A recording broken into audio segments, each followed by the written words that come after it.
All right, so let's work through the questionnaire design process and let's consider an example. So the image that you see here is from South Park, and there's an episode where Cartman goes to Casa Bonita. Well, Casa Bonita is a restaurant in Denver, Colorado, and it's a real restaurant. And it is known, let's see, I just lost it here. Hang on. So it's a Mexican food restaurant. It also has mariachi bands. It has divers, and a number of things, Black Bart's Cave. So it has a number of entertainment things as well as food. So let's suppose that you are working for Casa Bonita and you are needing to design a questionnaire. Now, interesting thing, this South Park episode is about how Cartman dreams about going to Casa Bonita. The owners or the creators of South Park actually have since bought Casa Bonita, the actual restaurant, and now you can buy their tortilla chips, their salsa, even in Canada. So perhaps you have seen the chips or the salsa, even if you haven't heard of the actual restaurant Casa Bonita.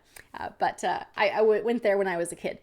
All right, so let's talk about that particular restaurant. So that Casa Bonita is your client.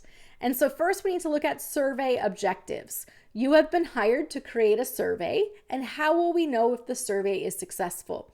Well, we would define those research objectives. The survey is successful if it will inform the organization on the type of foods or entertainment to increase foot traffic. So maybe we're trying to get more people into the restaurant.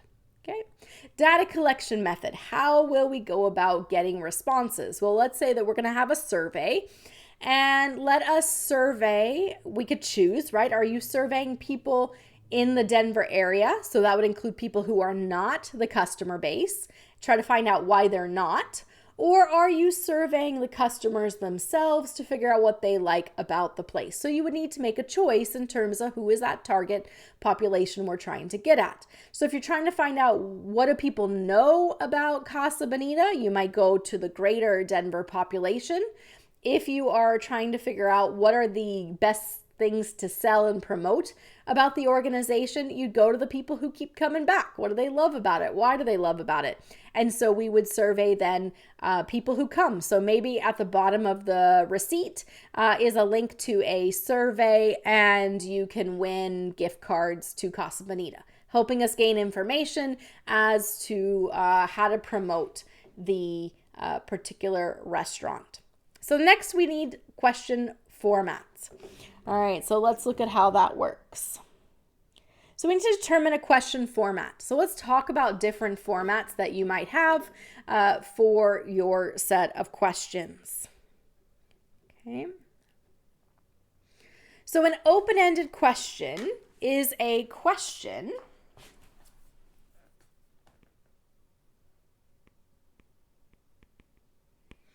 all right, questions to which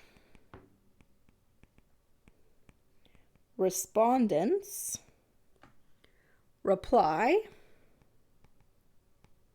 Reply in their own words. Okay. So open-ended questions are open-ended.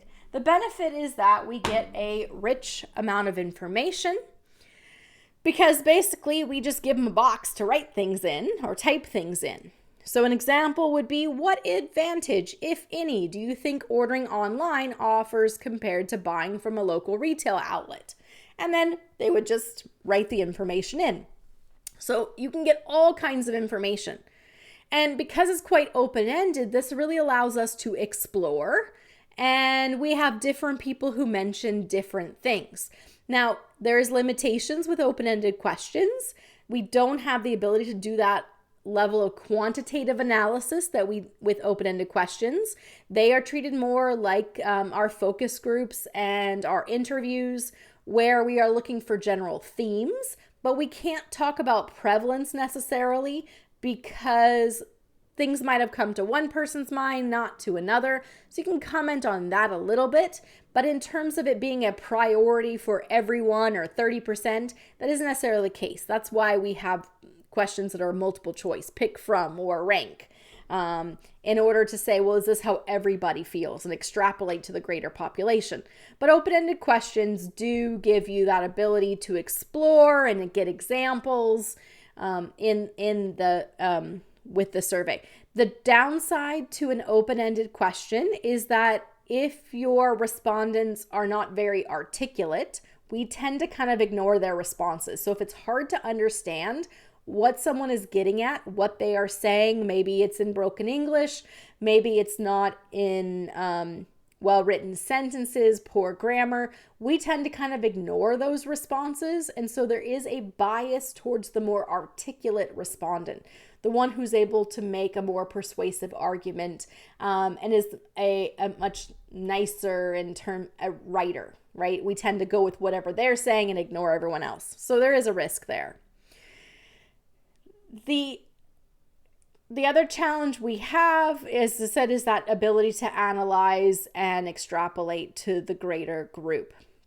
The downside to using the open-ended questions versus, say, just doing a focus group or an interview is you don't have that ability to probe and get at, what do you mean by that? Can you explain it in more detail? So with a self-administered survey, you hand it to them, they put whatever they want in the box, that's all you get. And so if it is easy to understand, well written, then, whoa, great, we've gained this information. But if it is not detailed, doesn't make sense, then we tend to ignore it. And so it then doesn't tend to add value. So you use it when you need to explore or get examples of things, but it doesn't work when you're trying to say, okay, well, here's how everyone feels or what percentage of people feel about a particular issue. Because again, it's coming off the top of their head. Now let's go back to our Casa Bonita example. What would be an open-ended question for our Casa Bonita?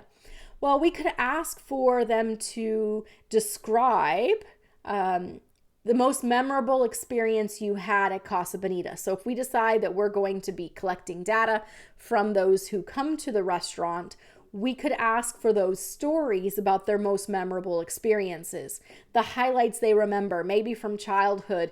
And so that can help us then in terms of promoting the experiences to new potential customers. Okay, so that's an open-ended question. The next type of question is a dichotomous question. So a dichotomous question is a closed question, closed meaning they have to choose from the options available, closed question. And the word dichotomous means they have to choose between two options.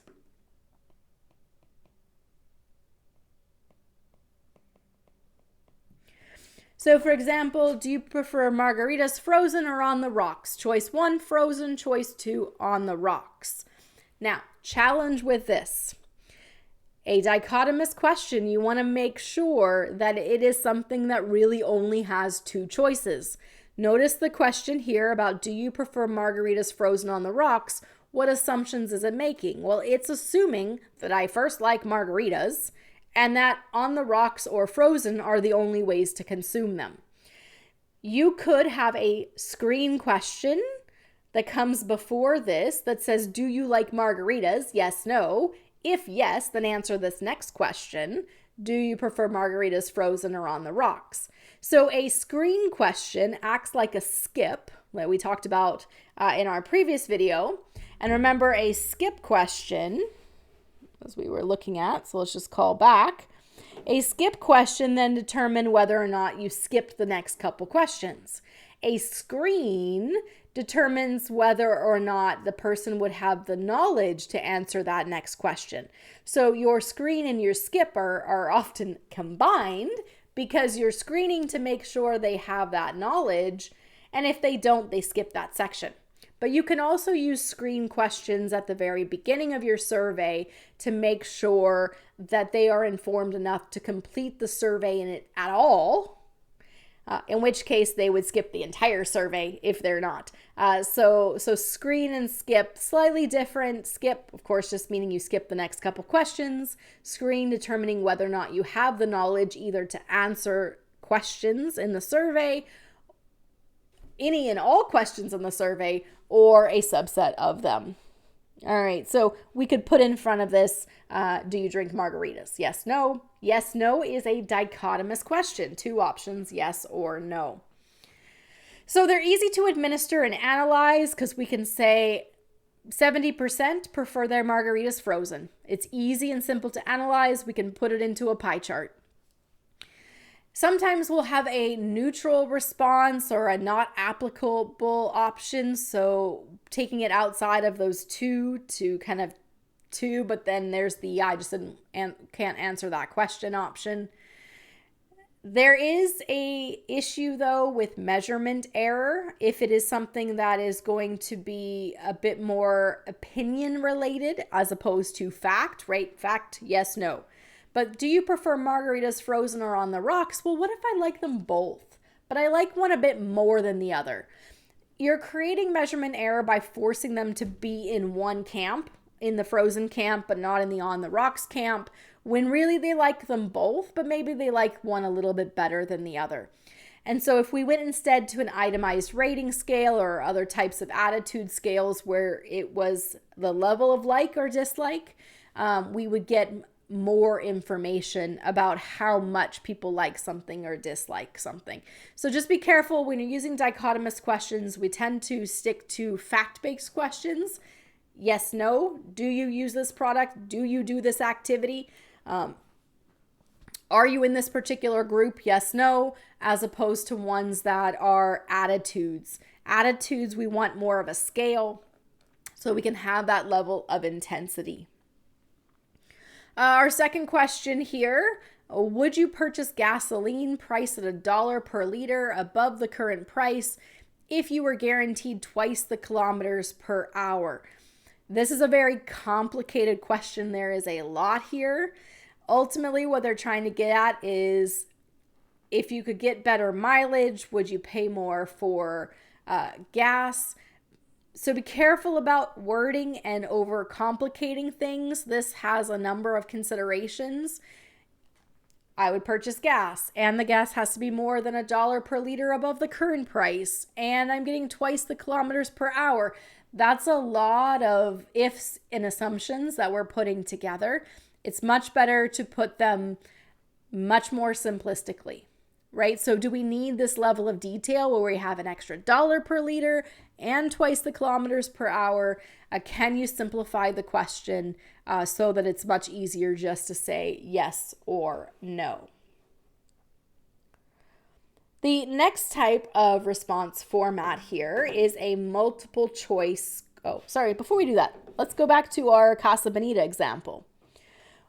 Our Casa Bonita example, we need a dichotomous question. So what would be an example of a dichotomous question for people? It could be, did you visit Casa Bonita in the last 30 days? Yes or no, right? Either did or you didn't. Something that's very clear cut. It works well for the dichotomous questions. All right, the next type is a multiple choice question. So multiple choice question is closed. Let's try this here. Closed. And it is a closed question where the respondent, I'm just simplifying things here so I don't have to write all this out. Plus, you can't read my handwriting anyway. Closed question where you choose among several options. Now, when it comes to our multiple choice questions, there are different ways we can handle this. So we can have a multiple choice question where you choose one response from the list here. So including yourself, how many people are in your household? 1, 2, 3, 4 or more. You choose the one that applies. Okay. Alternatively, you could have your multiple choice question be a check all that apply. Which of the following sports does a member in your household watch or participate in? And we watch tennis, we watch football, we watch motocross. So here we can choose more.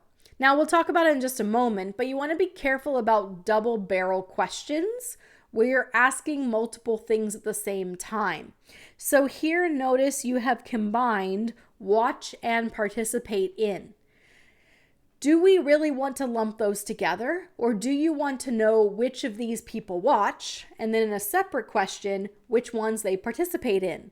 Because then you could do further analysis to see if the two questions are related to each other by seeing if people watch the same sports that they participate in. So are you both the participant and the watcher of the same stuff, or do you watch things different than the ones you do?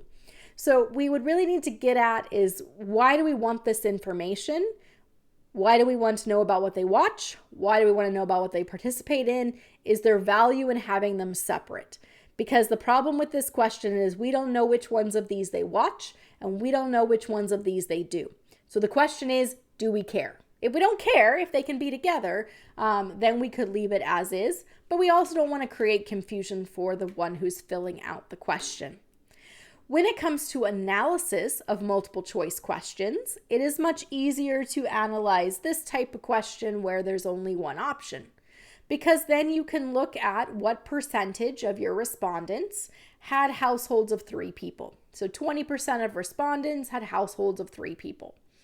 When you are looking at a question like this one, it is more complicated to analyze, because we are going to have to then analyze each one of these separately to see, okay, what percentage of respondents did tennis, what did football, and unlike this one where here this is going to total up to be 100%, the problem is that because some people do just tennis, some people do tennis and golf, the total is going to be more than 100% of the respondents. And so it has to be analyzed a bit differently. So only use these when you absolutely have to, just because the analysis is more complicated. You can do the analysis, and we'll look at that in some future videos, how you analyze these type of questions. But if you can have it just simple like this, if this solves or gives you the data you need, it's much more quick to do the analysis, and creating visuals is much easier too. Okay, our multiple choice questions can also be the attitude scaled response questions. So we can use multiple choice, right, to have strongly agree to strongly disagree. So let's just look here. So here's a question. Compared to a year ago, the amount of time spent watching television in my household is, and the scale here is much greater, somewhat greater, about the same, somewhat less, much less. Okay, so there we have an attitude scale, an itemized rating scale, and it is a multiple choice question. One thing to keep in mind with your itemized rating scales and your multiple choice questions is that the order of the alternatives does impact people's responses. Okay, so well, often if we look at, for example, a question like this, it makes sense to just have the options get bigger and bigger. Okay, and if we are doing a list like this, then they might be in alphabetical order, just so people can much more quickly find the one that they're looking for. Okay, but recognize that people are influenced by the order. In fact, what this image is showing you here is that for some of the survey respondents, they were given the option where much greater was first and much less was last.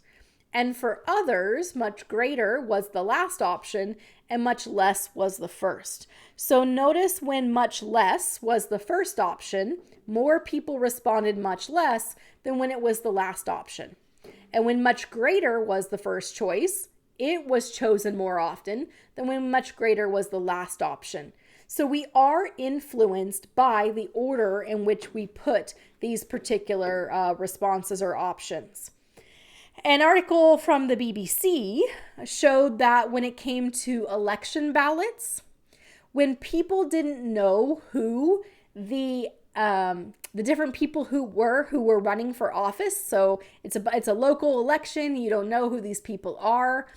Then what tends to happen is that people tend to choose candidates higher on the list.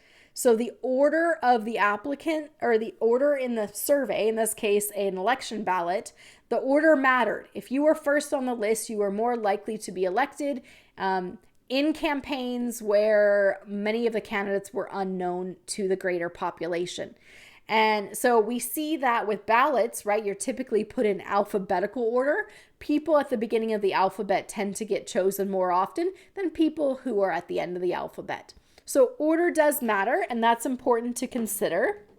One of the ways to help adjust for this bias is to have some of your questions where the positive comes first and some of your questions where the positive comes last.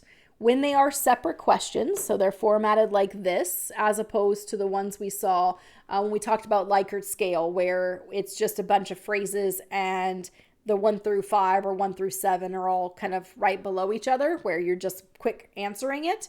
That be consistent.